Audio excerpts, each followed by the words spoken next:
السلام عليكم ورحمة الله. الحمد لله رب العالمين، والصلاة والسلام على أشرف المرسلين وعلى آله وصحبه وسلم. يا أيها الذين آمنوا اتقوا الله. അല്ലയോ സത്യവിശ്വാസികളെ, നിങ്ങൾ അള്ളാഹുവിന് തഖ്വയുള്ളവരാകുവിൻ.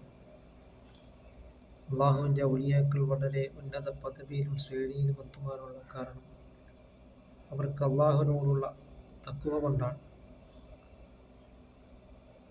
അലാ ഇന്ന ഔലിയാ അല്ലാഹി ലാ ഖൗഫുൻ അലൈഹിം വലാ ഹും യഹ്സനൂൻ. അറിയുക, അള്ളാഹുവിൻ്റെ ഔലിയാക്കൾക്ക് അവർക്ക് പേടിയോ ഭയമോ ഇല്ല. അവർ തഖ്വ ചെയ്ത് ജീവിക്കുന്നവരായിരിക്കും.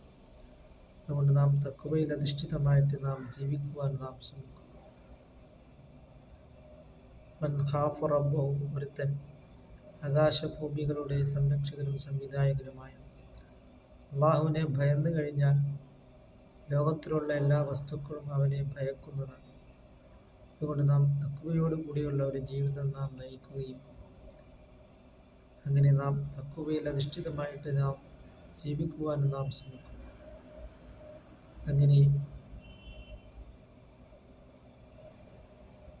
തഖ്വൽ ഇലാഹി മദാറു കുല്ലി സആദത്തി, അള്ളാഹുവിനെ സൂക്ഷിച്ച് ജീവിക്കുക എന്നുള്ളത് എല്ലാ വിജയത്തിൻ്റെയും അടിസ്ഥാനമാണ് എന്നാണ് മഹാനായ സൈനുദ്ദീൻ മഖ്ദൂം റളിയല്ലാഹു തആല അൻഹു പറഞ്ഞിട്ടുള്ളത്.